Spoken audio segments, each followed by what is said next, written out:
చీకట్లో. ఆ చీకట్లో ఉన్నవారు వెలుగులోకి రావాలని దీని యొక్క ప్రేమ. కాబట్టి ఒక్కసారి చూడండి, ఎఫెసు పత్రిక 5వ అధ్యాయము 8వ చూడండి. 5వ అధ్యాయము 8వ వచనము. మీరు పూర్వమందు చీకటి అయి ఉంటిరి. మీరంటే ఎవరు? ఇక్కడ అందరము మీరు పూర్వము చీకటి అయి ఉన్నారు. గత కాలంలో, గత సంవత్సరంలో, ఒకవేళ 2023 నుంచి 24 వరకు మనం అండి చీకట్లో ఉన్నాం. పూర్వం అంటే అంతకు ముందే, ఎప్పుడో. కాబట్టి అందుకనడు, ఇదిగో పూర్వం మీరు చీకటి ఉన్నారా, ఇప్పుడైతే ప్రభువునందు వెలుగై ఉన్నారు. ప్రభువునందు వెలుగు. ఇప్పుడైతే ప్రభువునందు వెలుగు. ఎట్లా వెలుగు? పూర్వమేమో చీకటి ఉన్నారు, ఇప్పుడేమో క్రీస్తు యేసునందు వెలుగై ఉన్నారు. ఎట్లా వెలుగయ్యారు? వెలుగంటే ఏంది? వెలుగు ఎవరు ఉన్నారు? యేసు క్రీస్తు అండి. నేను వెలుగును. ఏం చెప్పారు? యోహాను సువార్త 1వ అధ్యాయం 4 చూడండి. యోహాను సువార్త, ఆయనలో జీవముండెను, మనుషులకు వెలుగైండెను. అంటే మనకేం లేదు ఇప్పుడు దాకా? జీవం లేదా? ఆయనలో జీవం ఉంది. ఆ జీవం మనుషులకు వెలుగై ఉండెను. ఆ వెలుగే దేవుడు. కాబట్టి గత కాలములో చీకటి ఉన్న నిన్ను పిలుస్తున్నాడు. ఎందుకని? నీ మీద ప్రకాశించంట. ఏంటా వెలుగు? అంటే చూసమ్మ ఎఫెసు పత్రిక. వెలుగు ఫలము అండి. వెలుగు ఫలం అండి మంచితనం. వంచితనం అంటే అయ్యో గుడ్నెస్. మంచి ఫలముగా ఉన్నావా? అందుకనే ఇప్పుడు ఏముంది? పూర్వము చీకటి కాబట్టి ఇప్పుడు ఏం చేయాలంటే మనము అంటే అదే అధ్యాయము 5:14 ఎఫెసీ 5:14. అందుచేత నిద్రించున్న నీవు మేల్కొని మృతుల్లో నుండి లెమ్ము. అంటే నిద్రించున్నామంటే ఏంటది? 10 మందికి నిద్రలో పోతున్నారు. అర్ధరాత్రి వేళ ఇదిగో పెళ్లి కుమారుడు అని శబ్దం వినపడుతుంది. ఎవరికి? 10 మంది విన్నారు. 10 మంది విన్నారు అంటే ఏం చేశారు? వాళ్ళందరూ మేల్కొన్నారు. అంటే ఇప్పుడు నిద్రించును, మేల్కొని మృతుల్లో ఉండి లెమ్ము అంటే చనిపోయారు వాళ్ళు. మృతుల్లో ఉండి లెమ్మంటే అర్థం ఏంటి? ఏమైనారు వాళ్ళందరూ? మృతి పొందారా? 10 మంది కన్యకలు. బ్రాహ్మణుడు నిద్రించున్న నీవు మేల్కొని మృతుల్లో నుండి లే. యెహోవా మహిమ నీ మీద ప్రకాశించుంది. ప్రకాశం అంటే వెలుగు. అది చెప్పిన ఒకసారి చూడండి. ఏంటో ఆ మృతులు అంటే దించును నువ్వు మేల్కొని మృతులు ఉండి లే. ఏ మృతులు? ఎఫెసీ 2:1. మీ అపరాధముల చేతను పాపముల చేతను మీరు చచ్చిన వారై ఉండగా క్రీస్తుతో కూడా బ్రతికించెను. అంటే ఆయన మనను క్రీస్తుతో కూడా బ్రతికించినట్ట. ఏమనంట? మనందరం నుండి అపరాధముల చేత, పాపముల చేత చనిపోయాం. అంతేగాని అసలు చనిపోవడం కాదు. అపరాధముల చేతను పాపం చేసి వచ్చిన వారనగా క్రీస్తు మిమ్మల్ని క్రీస్తుతో కూడా బ్రతికించిన ఆయనతో కూడా బ్రతికించారట. కాబట్టి అందుకనే నిద్రించును మేల్కొని మృతుల నుంచి లే. యెహోవా మహిమ నీ మీద ప్రకాశించింది. అంటే అందుకనే నువ్వు మృతుల నుంచి లేచావా? వెలుగు ప్రసరించావా? వెలుగు నీళ్ళు ప్రసవించిందా? వెలుగు కలిగి ఉన్నావా? అందుకని పౌలైతే దమస్కును గడుచున్నాడు, క్రైస్తవుని హింసించడానికి అధికారం తీసుకున్నాడు. అపోస్తల 9:8 అయితే వెళ్ళుచుండగా మార్గములోనే అకస్మాత్తుగా అంటే ఆకాశం అక్కడ వెలుగొచ్చిందట. వెలుగొచ్చి పడిపోయాడు. అప్పుడు సవులా నేను నీవు హింసిస్తున్నావు. ఎవరు నీవు? నీవున్న యేసును. అంటే వెలుగు చూసి ఏంటంటే కళ్ళు మూసుకున్నాడు. 3 రోజుల వరకు అన్నపానము లేదు.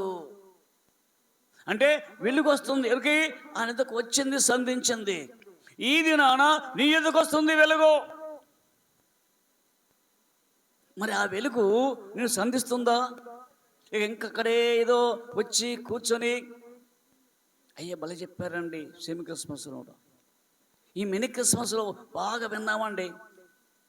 కుదరదు, కానీ అయితే నువ్వు వెలుగు ఉండాలట. ఎట్లా వెలుగు? ఆ వెలుగు అయి ఉన్నారు ఎవరు? అందుకనే ఆ వెలుగంటే ఎవరండి? యేసు క్రీస్తే వెలుగు. ఆయనే నక్షత్రము. చూడండి, నక్షత్రము ఆ యొక్క శాస్త్రజ్ఞులు చూశారట. ఎక్కడ? తూర్పు దిక్కున మేము ఆ నక్షత్రం చూసామయ్యా. ఎలాగొచ్చారు? చూడండి, మత్తయి సువార్త 2వ అధ్యాయము చూడండి. రాజైన హేరోదు దినముల యందు యూదయ దేశపు బెత్లెహేములో యేసు పుట్టిన పిమ్మట ఇదిగో తూర్పు దేశపు జ్ఞానులు యెరూషలేమునకు వచ్చి యూదుల రాజుగా పుట్టినవాడు ఎక్కడ ఉన్నాడు? తూర్పు దిక్కున మేము ఆయన నక్షత్రం అండి అయ్యా. తూర్పు దిక్కున ఆ నక్షత్రం చూసిచ్చామయ్యా. ఏ నక్షత్రం అండి? అంటే నక్షత్రాలు ఎన్ని ఉన్నవి లెక్క తెలియదు. అందుకు పూర్వమట ఆ యొక్క శాస్త్రజ్ఞుల గట్ట దాదాపు 300 నక్షత్రాలట. ఎన్ని వందలు? 300 లెక్కేశారు, వాళ్ళకి తెలియదు. కానీ అయితే దేవుడు చెప్పాడు ఆదికాండం 10వ అధ్యాయంలో, అబ్రహాం నువ్వు బయటికి రా, నీ చేతనైతే ఇదిగో నక్షత్రాలు లెక్క పెట్టు. లెక్క పెట్టాడా? ఎందుకని? చేతకాల. అందుకనే నక్షత్రాల పేర్లు మనకు తెలుసా తెలియదా ఎవరికి? ఎన్నో చెప్పనా నక్షత్రాల పేర్లు? స్వాతి నక్షత్రము విన్నారా లేదా? మృగశిర నక్షత్రము అంటే ఆ యొక్క సంస్కృతంలో 60 ఉన్నాయి. మీకు తెలుసు బాగా, కానీ అది తెలియదు ఏమిటో తెలుసండి. కాబట్టి ఈ 60లో ఉండి స్వాతి నక్షత్రం, స్వాతి అంటే ఉంది, దానికి ప్రాధాన్యత ఉంది అని. అందుకనే అక్కడ అరుంధతి నక్షత్రం విన్నారా? అరుంధతి నక్షత్రము దాన్ని చూస్తేనే, అందుకనే ఏమంటారు హిందువులు చేస్తున్నా అండి, అదిగో ఆడికి వెళ్తే కనపడుతున్న నక్షత్రము, కనపడిపోతే దేవుడు కనపడ్డు. వినండి, పక్కన కనపడని చెప్పు.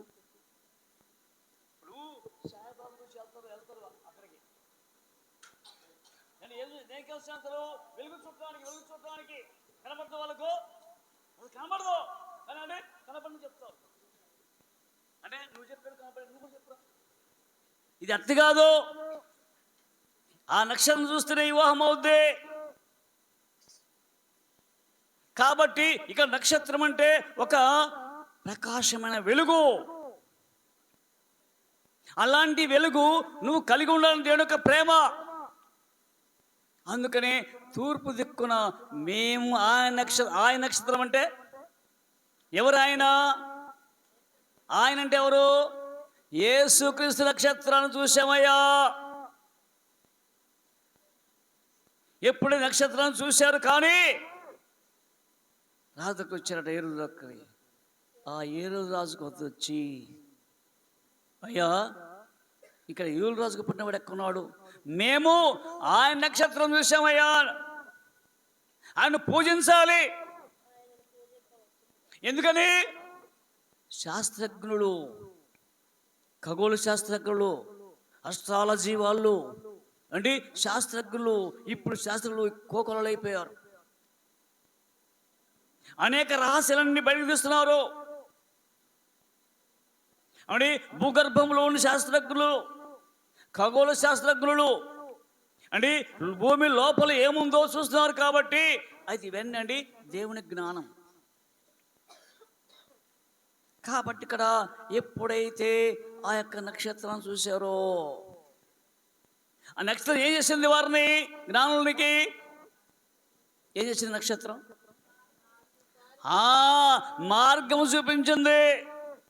ఎక్కడికి?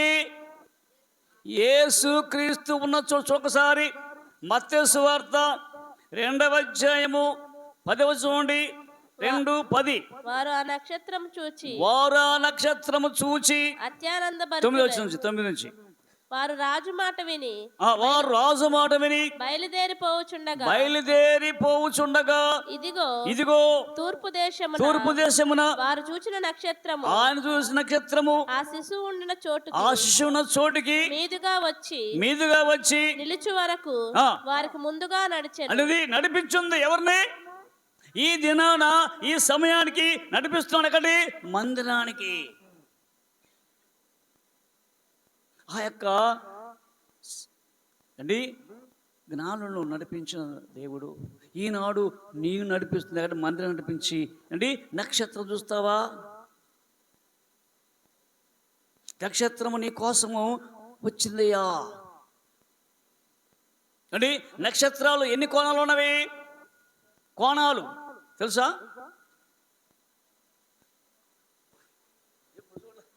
కోణాలు చూడదా?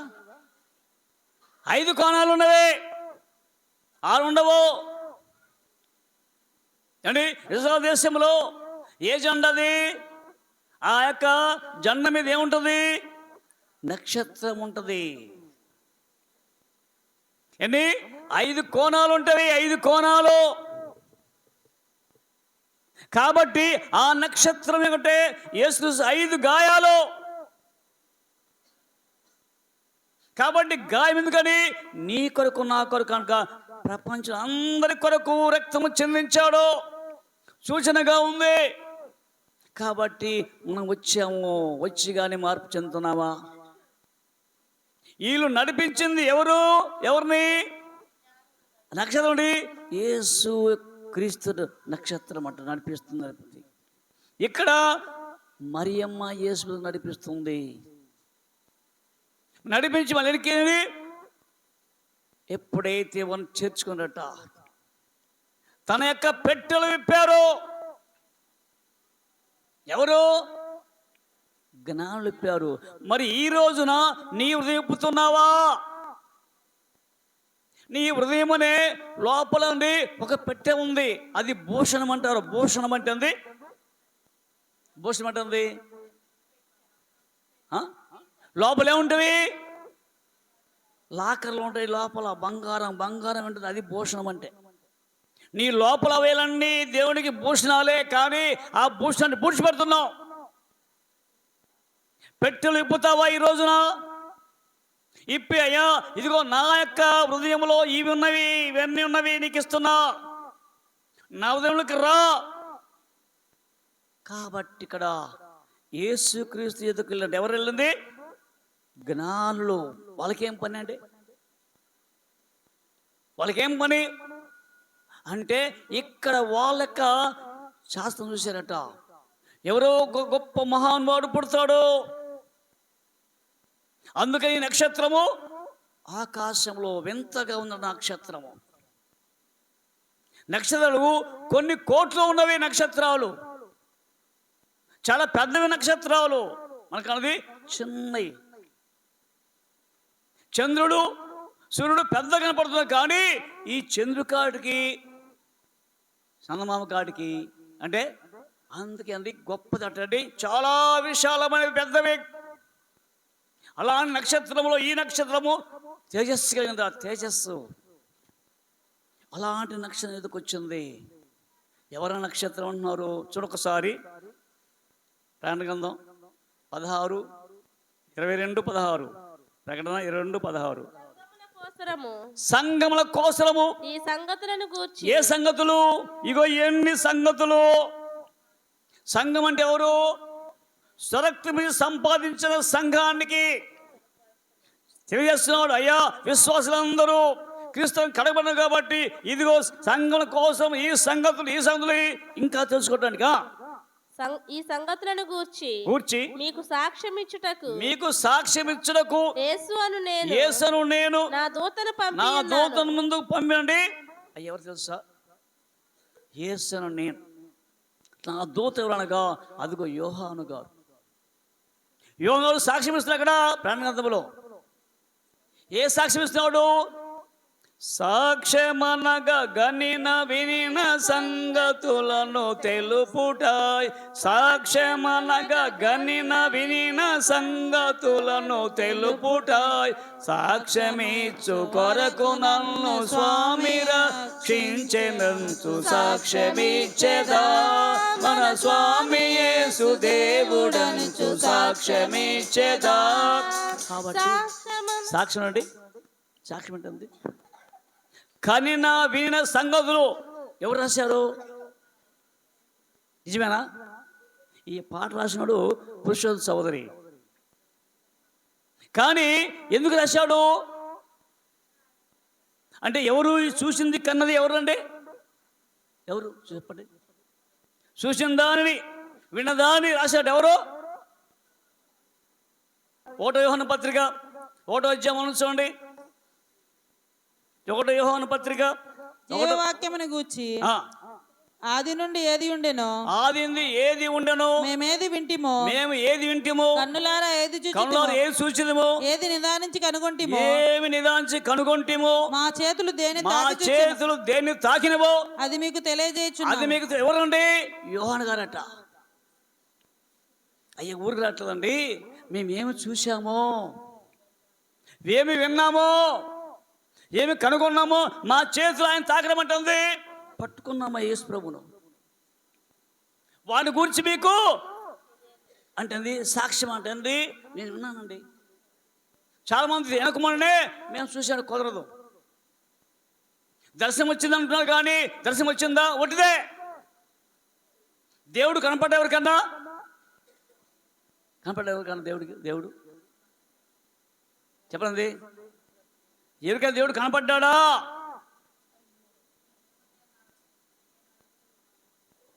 ఇంతకాలం చిన్నారు కదా, చెప్పండి కనపడ్డా ఎవరికన్నా? చూస్తున్నా, నాకే చూస్తున్నాను మీరు చూడొకసారి. అదే 1 యోహాను రాసిన పత్రిక 1వ అధ్యాయము 18 చూడండి. ఆయన మూలముగా కలిగెను గాని లోకం ఆయనను తెలుసుకొనలేదు. 16 నుంచి ఆయన పరిపూర్ణతలో నుండి మనమందరము కృప వెంబడి కృపను పొందితిమి. ధర్మశాస్త్రము మోషే ద్వారా అనుగ్రహింపబడెను. కృపయు సత్యమును యేసుక్రీస్తు ద్వారా కలిగెను. ఎవడైనను ఎప్పుడైనను దేవుని చూడలేదు. తండ్రి రొమ్మునున్న అద్వితీయ కుమారుడే ఆయనను బయలుపరచెను. ఎవరండి? దేవుడు ఎప్పుడు ఎన్నడు ఎవడు? మరి చాలా మంది నేను చూశాను, అయ్యా నరకకు వచ్చాడయ్యా, ఏమవుతుందా ఏమండి? మరి ఎందుకు చెప్తున్నా? చూసామని కనపడ్డాడు, దేవుడు వచ్చాడు, నిలబడ్డాడు, నాతో మాట్లాడాడు. మీరు రండి, నాతో వస్తే మీకు చూపిస్తా, మీకు అద్భుతాలు చేస్తా అంటే బైబిల్ అండి. అందుకనే అక్కడ 1వ తిమోతి పత్రికలు కూడా రాస్తాడు, దేవుని ఎప్పుడు ఎన్నడు చూడడు. మరి మోషే చూశాడా? చూశాడు. ఎక్కడా? బండ సందులో ఉండి వెలుగు చూశాడు అంతే. ఎక్కడ? ఆ నిర్గమకాండం 34వ అధ్యాయంలో. కాబట్టి ఒకసారిగా ఈ వెలుగు అంటే ఇప్పుడు కుమారుడుగా వచ్చాడు కాబట్టి ఇప్పుడు చూశాడు. ఎవరు? యోహాను గారు.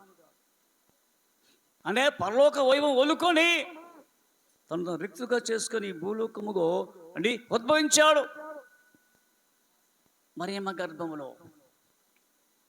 కానీ ఇక్కడైతే అందుకనే ఇక్కడండి సాక్ష్యం అండి, యేసును నేను నా దూతను మీకు ముందుగా పంపినాను. నేను దావీదు వేరుశకుడును ప్రకాశమానమైన వేకు చుక్కంటుంది. మార్నింగ్ స్టారే. మరి ఎంతమంది స్టార్లు ఉన్నారు? అది సూపర్ స్టార్, మెగాస్టార్. నువ్వు ఏ స్టార్? Power star. నువ్వు పవరేనా? కరెంట్ ఉందా? మీరు పవర్ ఉందా? వాక్యానికి కరెంట్ ఉందా? నవ్వటం కాదు. నువ్వు ఏమై ఉన్నావు? ఈ లోకం అండి అన్ని పవర్లే, అన్ని స్టార్లు అండి, సూపర్ స్టార్లే. అబ్బా మళ్ళీ సూపర్గా మాట్లాడరా, సూపర్గా డాన్స్ చేశారంటారు. అది కాదు. నీవు దేవుని కొరకండి అమ్మో చాలా దేవుని కలిగి ఉన్నారా, దేవుడి యొక్క కృప పొందుకున్నాడు కాబట్టి అందుకనే అద్భుతాలు చూసి చేస్తాడు. మనం చదువుకంటే మనం ఆయన వెంబడించట్లేదు, తెలియట్లా సంగతి. ఏదో పై పైన చూడు, అంతర్యంలోకి పోట్ల వాక్యం పై పైన అంటే మట్టి గోడ కట్టి దానికి ఏం చేస్తున్నాము? గచ్చిపూత. అప్పుడు అట్లుంటుంది. మట్టి గోడ కట్టాము, గచ్చిపూత ఉండి మనం అనుకుంటే గోడ బాగుందయ్యా చూడండి, అందంగా ఉన్నది. అందులో హెజ్కేలు గ్రంథం చూడండి 13:10. హెజ్కేలు గ్రంథం 13:10 చూడండి ఒకసారి.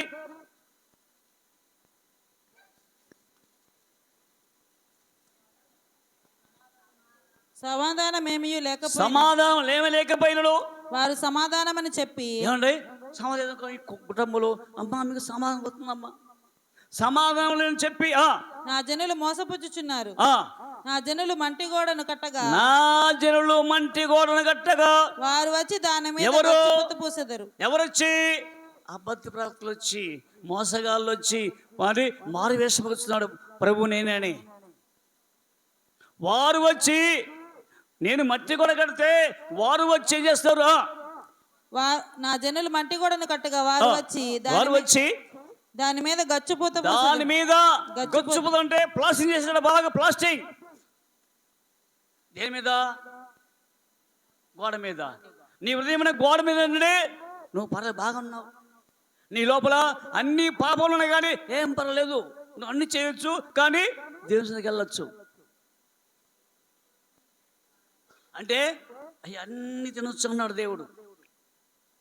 చాలండి అయ్యా ప్రాణం చూస్తున్నా ఏం కాదు, అసలు తినకూడదు అంటుంటే ప్రాణం చూస్తుండవా అని చెప్పాడు. ఈ తినకూడదు చెప్పాడు. లేవికాండం 11:3 చెప్పాడు ఈ తినకూడదు అని చెప్పామండి. మనం వచ్చి ఏం పర్లేదు తినొచ్చు. నిషిద్ధమైనది అపవిత్రమైనది ఏంటి ముట్టుకూడదంటే అదే ముట్టుకుంటాం, కానీ అది కాదు. కాబట్టి ఎప్పుడైతే మట్టి గోడ కట్టగా నా జనులు వచ్చి దాని మీద గచ్చుపూత పూశారా, ఇందువలనే పూసిన వారితో నీవిట్లనము. ఎవరితో? వాకి చెప్పేవారయ్యా నువ్వు పూస్తున్నావేంది పైన ఇంత ఉంది. అర్ధరాత్రిలో చలికాలంకి వచ్చాము, అందరం దేనికి వచ్చామండి? చాలా నిద్రపోతున్నారు చాలా మంది. మనకెందుకు బాధ? ఎందుకు వచ్చాము? కనపడడానికి వచ్చామా? రేపు నిద్రపోవచ్చులే అనుకొచ్చామా? చెప్పడం దేవుడు వాక్యం విని ఆ వాక్యమును చేసుకుంటే హృదయం తెరవాల హృదయాన్ని. లూదియా హృదయం ఎవరు తెరిచారు? చెప్పండి, విన్నారు కదా. లూదియా హృదయం ఎవరు తెరిచాడు? ఎక్కడ తెరిచాడు? ఆమె అంటే ఆసక్తితో ఉన్నట్టు ఆ మాటలందు లక్ష్యం ఉంచింది. మరి ఈ దిన ఇవి తెరుస్తావా? తెరిచామా? ఎప్పుడు తెరిచామా? అయిపోయింది కాదు. రోజు వాక్యం చేత శుద్ధి చేసుకోవాలి. కాబట్టి లూదియా అంటే ఎన్ని తెచ్చాడు? దేవుని వాక్యం విని వాక్యం లోనుకొచ్చి ఆమెను బలంత చేసింది. ఓ లూదియా, నువ్వు తుదర పట్టణస్థురాలివి, నువ్వండి ఊదరంబు పొడి అమ్మేవారివి, కానీ నువ్వు మాత్రం పాటలు పాడుతున్నావు బాగానే, బుట్ట నెత్తిన పెట్టుకొని అండి ఆ యొక్క అంత అమ్ముతున్నావు ఏమండి, ఆ యొక్క రంగులు అమ్ముతున్నాడు. రంగులు ప్రాంతం కూర్చుంటుంది పాపము, కానీ నామకార్థం వచ్చి కూర్చొని వెళ్ళిపోతుంది ప్రార్థనలు. కానీ ఆ దినాన వాక్యము పౌలు చెప్పాడట, వాక్యము ఎక్కడ సముద్ర తీరమున స్త్రీలు కూర్చున్న సమయంలో ప్రార్థన జరుగును అనుకొని వెళ్ళాట. ఎవరు వెళ్ళండి? అపోస్తలుడైన పౌలు వెళ్ళాడు. ఎక్కడికి? ఆ సముద్ర తీరానికి. అనేక మంది స్త్రీలు కూర్చున్నారు మనలాగనే, కానీ అందులో లూదియా అనే వ్యక్తి వింటా ఉందంట. మరి అందరూ ఎట్లేదా? ఏమండి, అందరు వింటున్నారు లేదా? చెప్పండి. మరి ఈ మధ్య ఏం చేశాడు అంటే అందరూ ఏం చేశారు? ఒకసారి 16వ అధ్యాయము 14 వచ్చిన అపోస్తల కార్యములు. విశ్రాంతి దినమున గవిని దాటి నదీ తీరమున ప్రార్థన జరుగును అనుకొని అక్కడికి వచ్చి అక్కడ కూర్చుండి కూడి వచ్చిన స్త్రీలతో మాట్లాడుచుంటిమి. అప్పుడు లూదియాను దైవభక్తిగల స్త్రీ వినుచుండెను. అనేక మంది అంట 12వ వచనంలో అనేక మంది కూడినారు. ఎక్కడ? సముద్ర తీరమున కూర్చున్న తర్వాత అనేకులు వింటున్నారట, బోధ వింటున్నారా? అప్పుడు లూదియాను దైవభక్తి గల ఒక స్త్రీ వినుచుండే. ఒక స్త్రీ అంటే అందరూ వింటలేదా? ఏమండి, ప్రత్యేకం ఏంటంటే అందరూ కూర్చుకుంటున్నారు చాలా మంది స్త్రీలు. మరి ఆమె ఎందుకు వింటుంది? అందరూ వింటలేదా? మరి ఇక్కడ మన అందరం వింటున్నావు లేదా? చెప్పండి. అంటే ఆ ఒక్కదానికి వినపడింది, అయ్యా వాళ్ళకి వినపడదే అనుకుంటాం. మనది అనుకోండి, మన భాష అంటే ఆమె వాళ్ళందరూ చెవిటి వెళ్ళేమో అందుకే వాళ్ళకి వినపడలేదు, ఈమె చెవిటిది కాదు అంతే మన మనసులో. అట్ట కాదు, అందరూ వింటున్నా కానీ ఈమెట ఆ యొక్క మాటలు యందు లక్ష్యం ఉంచింది, ఆ వాక్యాన్ని చేర్చుంది కాబట్టి అందుకనే దేవుడట ఇది కుదరదు ఏమో. ఇంతకాలము ఆ యొక్క హృదయాన్ని అంటే మూసుకుంది, క్లోజ్ చేసుకుంది, కానీ ఇప్పుడు ఓపెన్ చేయాలా? ఓపెన్ చేసుకుంటావా? కాబట్టి ఎప్పుడైతే లూదియాను తెరచాడో దేవుడట అప్పుడట రక్షింపడింది, తన గృహాన్ని తీసుకెళ్ళిపోయింది. ఎందుకని? ఆమెకు వెలుగొచ్చింది. అప్పుడు ఏం చేస్తుంది? వెళ్ళి తన ఇంటికి తీసుకెళ్ళిపోయి భోజనం ఏర్పాటు చేసి అంటే తన కుటుంబమంతా రక్షింపడింది. కాబట్టి ఇక్కడ మట్టి గోడకు గచ్చిపోతూ పోయేగట వాళ్ళు అన్నాడు. సోమ్మ మట్టి గోడను కట్టగా వారు వచ్చి దాని మీద గచ్చుపోత పూసెదరు. ఇందువలనే పూయుచున్న వారితో నీవిట్లనము వర్షము ప్రవాహముగా కురియును. అయ్యా, వర్షమట ప్రవాహం వస్తుందంట. ఏంటిది? వర్షం పడబోతుంది పైనుంచి. ఆ వర్షం ఉన్నప్పుడు అయ్యో అన్నీ నిండిపోతాయి జలధారులన్నీ. ఎప్పుడైతే వర్షము ప్రవాహముగా కురియును, గొప్ప వడగండ్లు పడును, తుఫాను దాని మీద పడగొట్టగా అది పడిపోవును. ఆ గోడ పడగా జనులు మిమ్మును ఎందుకని అంటే ఎట్లా కట్టున్నాం? ఈ గోడ ఇసుక మీద కడుతున్నాం. ఇసుక మీద కడితే ఏమైంది? ఎవరు చెప్పారు పడిపోద్దని? నువ్వు కట్టుకున్నావు ఎప్పుడన్నా? అంటే పైపైన ప్రార్థన ఉండి పైపైన బాగా పాటలు పడ్డావు. అమ్మ బలిపాడేవాడి చెప్పేవాడి వాక్యం, చదివేవాడి వాక్యం. ఇది కాదు, నీ హృదయములో ప్రభు ఉంటే నడిపిస్తాడు, చేయడానికి కారణం చేపిస్తాడు. ఏం కాదండి? పాపం కాదు. కాబట్టి ఆ యొక్క గచ్చిపోత పోయి పడతాడు. చెప్తాడు, అయ్యా ఏంటి కట్టారు కదా మీరు, కానీ అట్లా పైపోకూడదు ఇక్కడ. అందుకని ఇక్కడ యోహాను కనిపించాడు దూతగా. అంటే మార్గాన్ని సరళం చేశాడు ఎవరు? యోహాను గారు. కాబట్టి ఇక్కడ నేను ఎవరు తెలుసా? అదిగో మార్నింగ్ స్టార్ అంటే ప్రకాశమైన వెలుగై ఉన్నాను, ఆ చుక్క. కాబట్టి ఈ చుక్కే ఇంకొక వ్యక్తిగా కనబడుతున్నాడు. ఉదయకాలం చెప్పుకున్నాం, ఎవరు ఆ చుక్క? అదే ఎవరు చెప్తుండే ఇప్పుడు? ఎవరు అంటుడండి? ఆ నక్షత్రం వేరు, ఈ నక్షత్రం వేరు. అదేంటి? మాయ మాయ మాయ మాయ ఏంటి అది? అంటే అది కూడా నక్షత్రమే, వెలుగుంది. మరి ఈ వెలుగు మరి నువ్వేమై ఉన్నావు? కాబట్టి ఇక్కడ జ్ఞానులు ఆ నక్షత్రం నడిపించింది, వెళ్ళారు, పూజ చేసుకున్నారు, తమ పెట్టెలు విప్పారు, కానుక అర్పించారు. ఈ దినాన్ని ఏం కానుకిస్తావు నువ్వు? ఈ కానుకలు కాదు, నీ అంతరంగంలో కానుక ఇవ్వాలి ఆయనకు. అంటే సజీవ యాగముగా మీ శరీరం ఆయనకు సమర్పించుకోవాలి. అది సమర్పణ అంటే. కాబట్టి ఇక్కడ ఎప్పుడైతే వెలుగయ్యున్న ప్రభునట ఈ మట్టి గోడ కట్టువారితో చెప్తున్నాడు, అయ్యా నువ్వు పోసిన ఆ గచ్చిపోతే ఏమైంది అంటే ప్రవాహంగా వచ్చి కూలిపోయిందంట. కూలటం కుదరదు అంటే పైన అని రక్షింపడని చెప్పుకోవడం కాదట. నీవు రక్షింపడి అంటే మాదిరిగా ఉండాల. ఏమండి? నీవు వేకు చుక్కవైతే, ప్రకాశమైన వేకు చుక్కవైతే ఏం చేయాలా? నడిపించాలా. ఎవరిని? ఎవరిని? నువ్వు రక్షింపడి ఇంట్లో కూర్చుంటాం కాదట. అందుకనే సమరస్థితి మనకు తెలుసు. ఆమె తన జీవితాన్ని మార్చుకుంది. ఎట్లాగా? బాధగా కూర్చున్నాడు ప్రభు. ఎందుకని? ఆమె రక్షించాలని ఎట్లయినా. కానీ ఆమె దాహం అడిగాడు, చూసింది. ఎవరయ్యా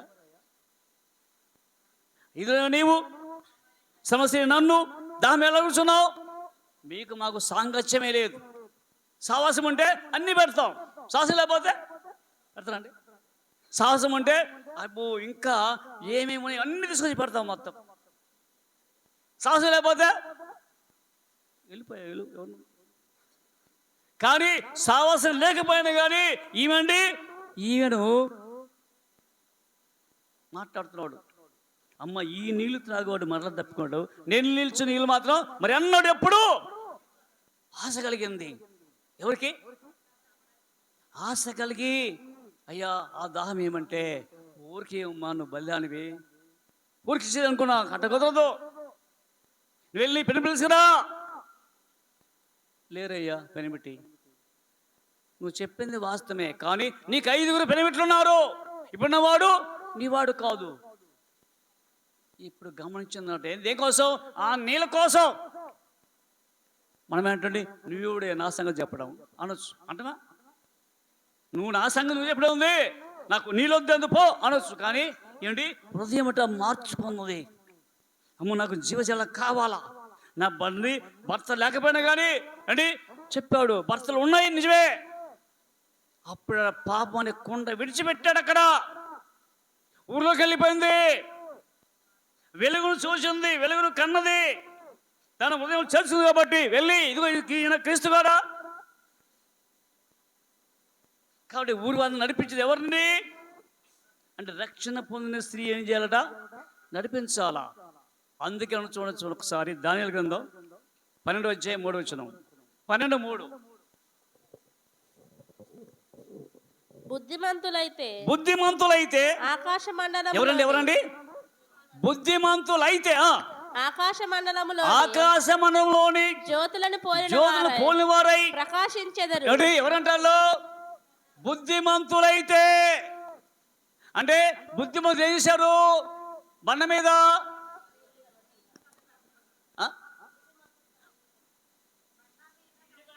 మీద తెలియట్లా. బుద్ధిమంతుడు అండి బండ మీద తన ఇల్లు కట్టుకున్నాడు. వానలు వచ్చి వరదలు వచ్చి వాటి మీద కొట్టగా అవి ఎందుకని క్రీస్తుని బండ మీద కట్టుకుంటే ఎన్ని వరదలు వచ్చినా, అంటే వరదలు అంటే శ్రమలు బాధలు ఇబ్బందులు వచ్చినా కానీ, అందుకనే అలాంటి శ్రమలు అంటే యోబుకు వచ్చినవే. కలిపోయాడా? అది బండ మీద కట్టిన. కనుకండి బుద్ధిమంతులైతే అంటే ఆకాశంలోని జ్యోతి అంటే వెలుగు పోలిన వారై ఉంటారా? జ్యోతులను పోలిన వారై ప్రకాశించెదరు. నీతి మార్గమును అనుసరించి నడుచుకొనున్నట్లు. ఎవరండి? వాళ్ళే కాదండు, నీతిని అనుసరించి నడుచుకునే వారు. ఎవరు అనేకులను త్రిప్పుదురో, ఎవరిని అనేకులు తిప్పుదురో వారు నక్షత్రము వలె నిరంతరము ప్రకాశించెదరు. ఎవరు నీతిమంతులైతే? నీతి అంటే ఏంది? ఎన్నిసార్లు చెప్పాలి నీతిమంతులు అంటే? ఆయన నమ్మడమే నీతి, విశ్వాసం తొలగిపోకుండామే నీతి. అంటే ఎవరైతే నీతిమంతులు అయి ఉంటారో వారు అదిగో అనేక తిప్పుతారట. ఎవరితో? ఎందుకు అంటే రండి కృష్ణ చూడండి. వాళ్ళని ఎప్పుడైతే యేసు తిప్పుతారో వారు జ్యోతుల వలె నిరంతరం అంటుంది. ఒకరోజు అంటే వెలిగి ఆరిపోవడం కాదు. ఒకరోజు వెలిగంటే అబ్బా అంటే సూపర్ స్టార్ అయిపోయాడు. మళ్ళీ ఏమండి స్టార్ లేదు ఇప్పుడు. అప్పుడేమో అబ్బా చాలా వెలిగించాడు వాడు. ఇప్పుడేమైపోయాడు? భిక్షగాడు అయిపోయాడు. అంటే ఏ స్టార్ అయిపోయింది? పవర్ అయిపోయింది. అంటే ఇప్పుడు ఏ స్టారు? విలీనమైన స్టారు. విలీనమైన అంటే కిందికి పడిపోయిన అట్టుంటావా? కాబట్టి ఒకసారి యోచించండి. అందుకే ఆ నక్షత్రాన్ని నువ్వు చూడిపోతున్నావు. అయ్యా మమ్మల్ని వెలిగించయ్యా ఇప్పుడైనా కానీ. ఏంటి ఆ నక్షత్రం అంటే? యేసు క్రీస్తే. నీ హృదయములో ప్రకాశించాలా. ఎందుకంటే ఈ దినాన నీతికి వచ్చింది వెలుగు. అందుకే అన్నాడు చూడొకసారి యెషయా గ్రంథము 61 అధ్యాయం 1 నీకు వెలుగు వచ్చినది, లెమ్ము తేజరిల్లము. ఎప్పుడు? చూడండి ఒకసారి. ఇప్పుడు కొద్ది క్షణాల్లో వెళ్ళిపోతున్నాం. ఎక్కడికి? ఆ స్టార్ దగ్గరికి వెళ్తున్నాం. కాబట్టి పాట మాత్రం బాగా పాడుతామని. లెమ్ము తేజరిల్లము నీకు వెలుగు వచ్చియున్నది.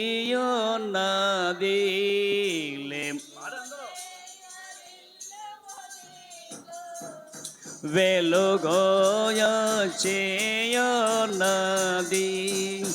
యెహోవా మహిమా నీపై, యెహోవా మహిమా నీపై ప్రకాశముగాను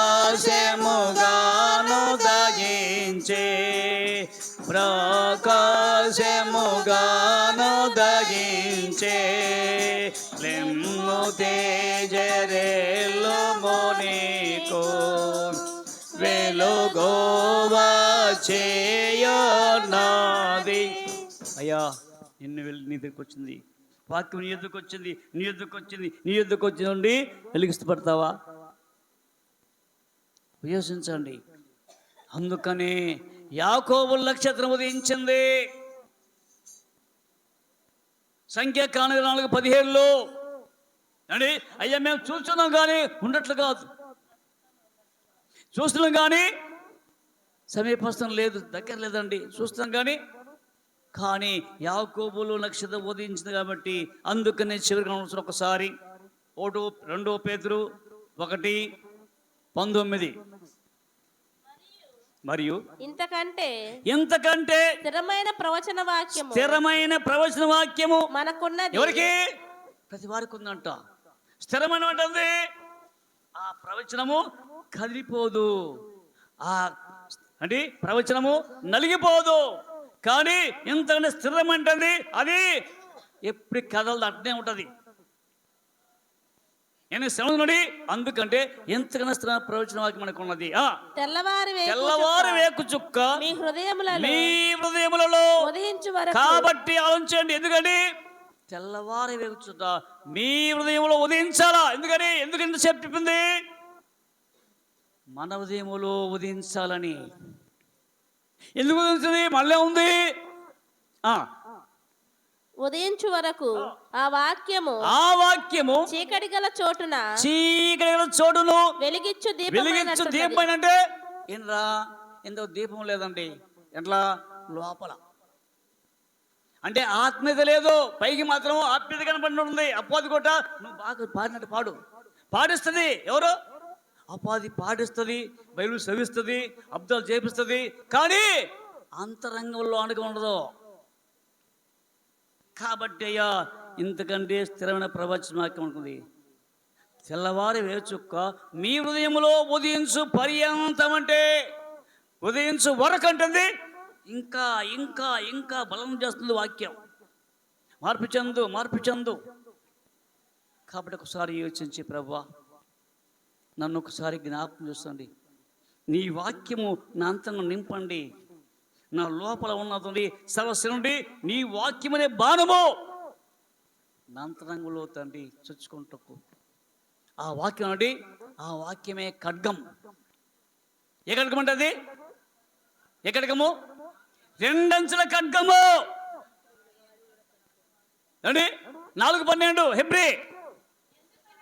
ఎందుకనగా దేవుని వాక్యము సజీవమై, దేవుని వాక్యం సజీవమై బలము గలదై, రెండంచు గల ఎటువంటి ఖడ్గము కంటే వాడిగా నుండి ప్రాణాత్మలను కీళ్లను మూలుగను విభజించిన మట్టుకు దూరుచు హృదయం యొక్క తలంపులను ఆలోచనలను శోధించుచున్నది.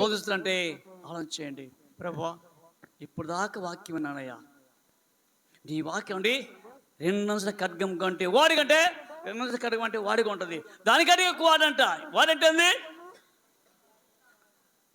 పదును బ్లేడ్ పెట్టుకుంటే తెగిపోద్ది. దానికాడికి ఇంకా పదునట్ట. అంటే ఏంటిది? ఇక ఒక్క బ్లేడ్ తెగింది కదా, అట్ట కాదు. హృదయం లోపల అంతరంగం నుండి కీళ్లను మూలుగను విభిస్తున్నట్ట. చూడండి, కత్తి పొడిచెడుకోండి, ఒక చోటనే గాయం ఉంటుంది. మరి ఇది దేని వాక్యము? కీళ్ళు మూలుగు హృదయం నుండి దూర్చుంటుంది. అంటే ఇక్కడ మొత్తం అంతరంగం మొత్తం పోద్ది. ప్రభా ఒక్కసారి అని జ్ఞాపకం చేసుకోయ్యా, నీ కృప నాకు అనుగ్రహించి ప్రభా. ఇదిగో ఇప్పుడు ప్రభా నీ యొక్క నామములో ఆ స్టార్ ఎద్దకు వెళ్తున్నాడు. ఆ యొక్క స్టార్ను చూసినా కానీ నా ఉదయం సాందోస్తుంది. నీ వాక్యమనే ఆత్మను నాలో నింపి నడిపించి సాందోచ్యం ప్రాణం చేసుకుందాం. కొద్ది మాట దేవునిగా ప్రార్థన. కృప కన్నీకరంగా మా పనిలో